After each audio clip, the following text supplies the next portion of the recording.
Hi, welcome again to our lesson 4 of Pop Piano with Bobby Chan. That's me, just in case you haven't realized. But anyway, um, we're gonna drive through again some fundamentals in pop piano. I know it's the 4th lesson and you still can't play anything, but don't worry. By the 5th lesson, you'll be able to. So today, let's just focus and get today's curriculum over with. I hope you understood you did necessary revision from last week's lesson, because last week's lesson we talked or rather the last lesson we talked all about major chords, and I'm going to run through the homework now. So hopefully you did that as well. So a simple recap of what we learned last week. We actually talked about notes forming chords, right? So we talked about notes and then we talked about chords. So I hope you filled up this table again in your homework. So these are the answers to it, but I'm not going to spend too much time because by now I assume that you already know what the notes are. So oh, what happened to the homework?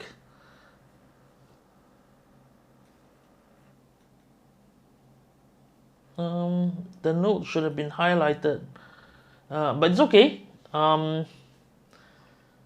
Let's see what I can do. Pen color red. Pen. Okay, so for E flat major, it's E flat, G, and B flat. Right? So I hope you got those notes correct. For D major, it's D, F sharp, and A. Alright? And lastly, this is a tricky one, F sharp major. It's all black keys. So it's obviously, because it's F sharp major, it starts on F sharp. And then if you count 1, 2, 3, and then 4, it's A sharp. And then 1, 2, and 3 is C sharp. So F sharp major, if you look on the keyboard, is all black keys. F sharp, A sharp, and C sharp.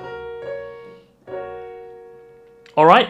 Now if you notice what I'm playing here, I'm actually playing F sharp, A sharp, and C sharp, the same notes on the lower and on the higher. Right?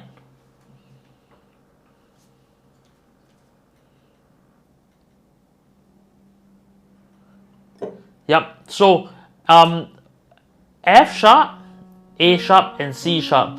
The reason why it repeats itself in the lower register and the higher register is very simple. It's because F sharp, A sharp, and C sharp on here is the lower octave of F sharp, A sharp, and C sharp here. So this is something that I haven't covered in yet, and that is the concept of an octave, O-C-T-A-V-E. Now, what is an octave? Now, earlier on, when you look at the notes that you have here, let me just see if I can reset this. All right. When you look at this, what happens is that you only see from C to C, and of course C sharp, yes. But why is one C here and why is it another C here? Well, because like I told you, the scale is made up of 12 notes. 1, 2, 3, 4, 5, 6, 7, 8, 9, 10, 11, 12. And these 12 notes repeat again from C to C. So the concept of an octave is that these 12 notes form one octave from C to B. And then from C onwards, it forms another octave from C to B again. So this C is the lower C of this C, but it is the first octave. So O, C, T, A, V, E. And then the higher octave is the higher C. Right. So the concept of this, or why I came up with this, is because you would realize that if I told you A major, for example, starting with A, it would be A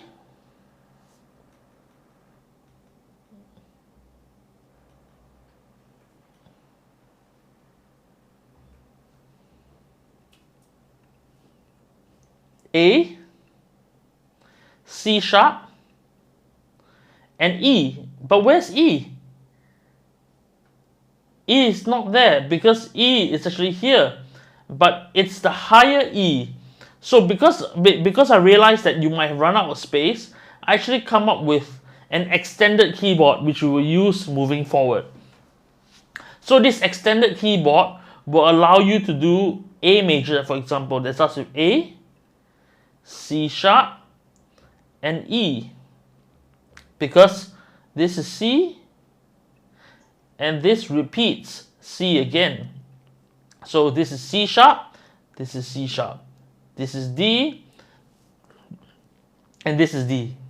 Alright, so from today onwards we'll be using the extended keyboard, and the extended keyboard in your homework as well will allow you to do anything even up to B major, which starts on B.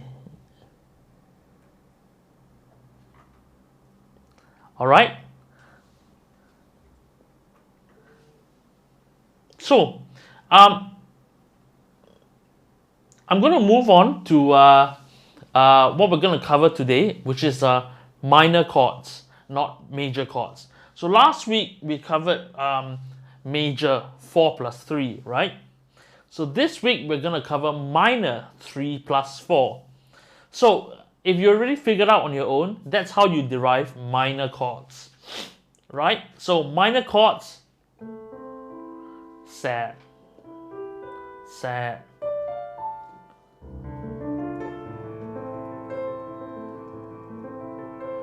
versus the major,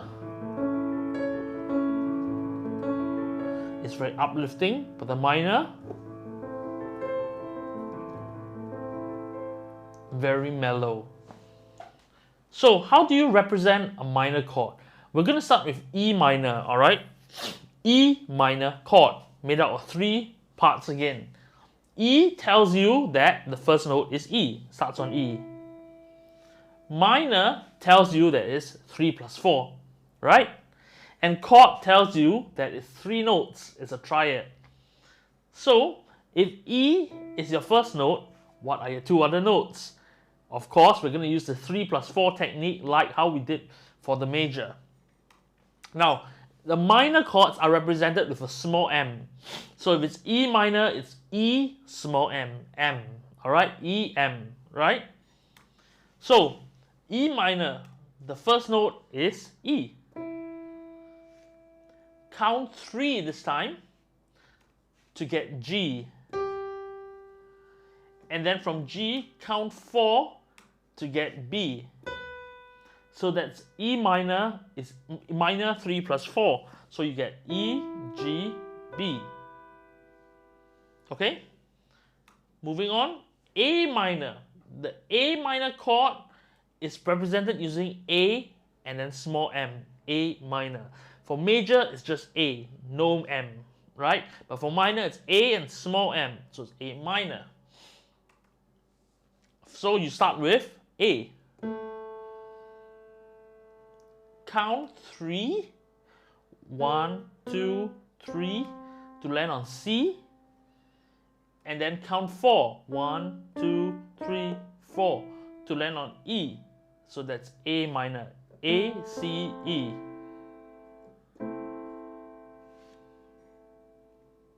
Okay, I'm going to leave you some time to practice so that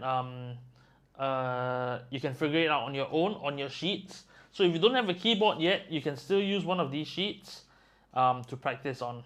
All right?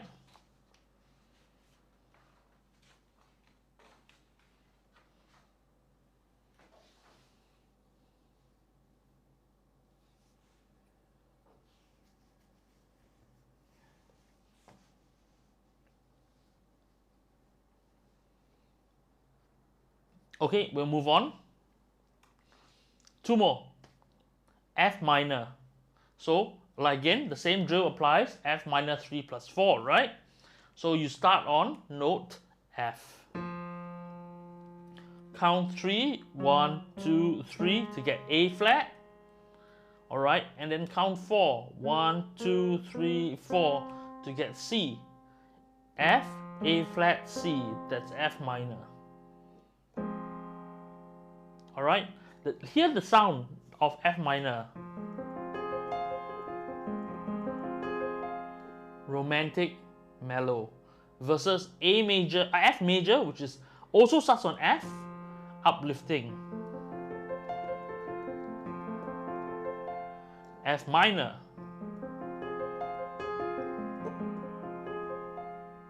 Okay? C sharp minor. So what you do, you find C sharp first. C sharp. C sharp. Go up by 1, right? And you count 3, 1, 2, 3 to land on E. And then you count 4 because it's minor 3 plus 4. So you count 4, 1, 2, 3, 4 to end on G sharp. C sharp, E, G sharp. That's C sharp minor. Again, I want you to listen between C sharp minor and C sharp major. Alright, C sharp minor, mellow.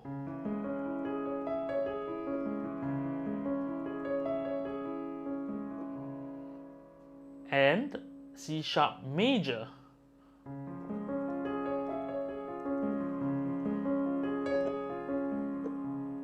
Minor, major. Alright, so minor, major, C sharp minor. Alright, I'm going to leave you some time to practice, figure these things out on your own before I continue to a short last part of the lesson to wrap it up.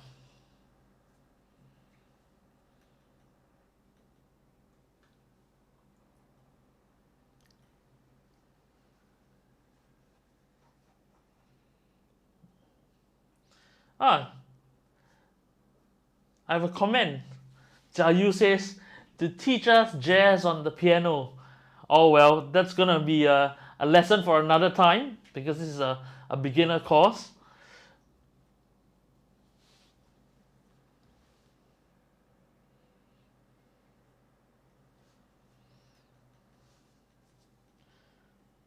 Alright, I'm gonna move on and just finish up today's lesson. Now, we covered major 4 plus 3, and then we covered minor 3 plus 4, right? Now, if you notice, they all actually add up to 7. Now, this is just enrichment. This is not for you to digest. It's a bit more advanced. But the reason why they end up to 7, or rather not the reason, but they end up to 7, and that's why we call the 7 the perfect fifth.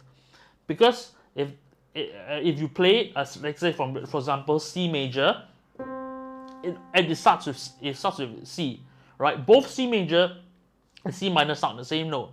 But if it's 4 plus 3 and 3 plus 4, you realize that they all end up to 7. So they actually end up on the same fifth note as well. First and fifth are the same. So the difference between the minor and major is actually just one note. In major, it's C, E, G. In minor, it's C, E flat, G.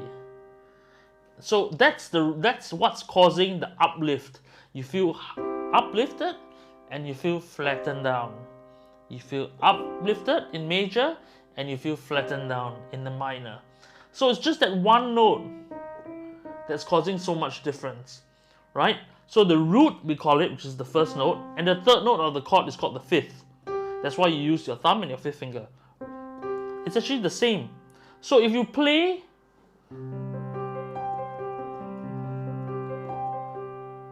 do you hear it as happy or sad?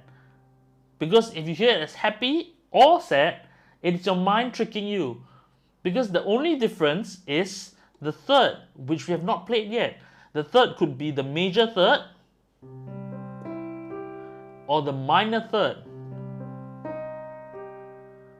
So if I just play the first and the fifth, it should be an emotionless sound, because I can add in the one note that makes it into major, or the one note that changes into minor. Something for you to think about. So, for homework, I'm gonna upload it to my YouTube channel again. Please, and Facebook. So if you just check Facebook in a couple of hours' time, you'll be able to see the link to the Dropbox where you can download the homework. Now the homework basically again is to label notes on the printout with the extended keyboard. So I'm going to give you, like, say D minor, for example, or A minor, and I need to find out for me what the notes are for those minor keys. And I also want you to practice. So take back that original one that you did last week, like D major, and practice pressing onto it. Right? 1, 3, 5, using your first, your third, and your fifth finger, little pinky, to actually try pressing onto the notes. All right? Try the minor, then I try the major. Same thing with the minor one. All right? Now, this also brings us to a time of the lesson where you might want to decide to get a piano or get a keyboard, because from next week onwards, we'll be covering literally playing chords and using both hands to play. So at this point in time, you might want to decide, do I want to get a keyboard or not? And which reminds me, what I'll do and leave in the links as well is also to leave you a link on what keyboard you can consider getting as a start to practice on. And we will talk more in the next lesson. And the next lesson onwards, you should be able to decide firmly whether this is for you, whether you have the aptitude to carry on this or not. All right. So again, my contact information is on the screen. It's together with my YouTube channel. It doesn't seem like anybody has any questions. No.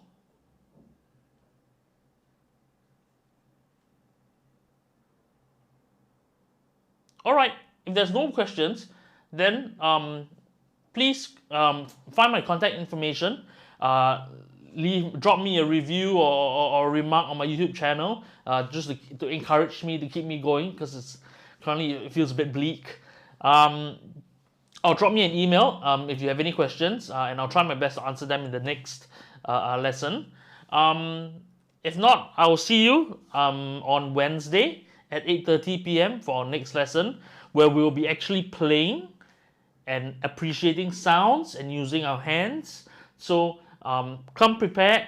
If you have a keyboard that you can borrow or you can pull up from the dusty storeroom, do that. It doesn't need to work. As long as there are buttons for you to press, that'd be great. If not, you can find the link to get yourself a budget keyboard to start off with. Thank you so much for supporting me and following my lesson so far. Till the next time we meet. Bye bye.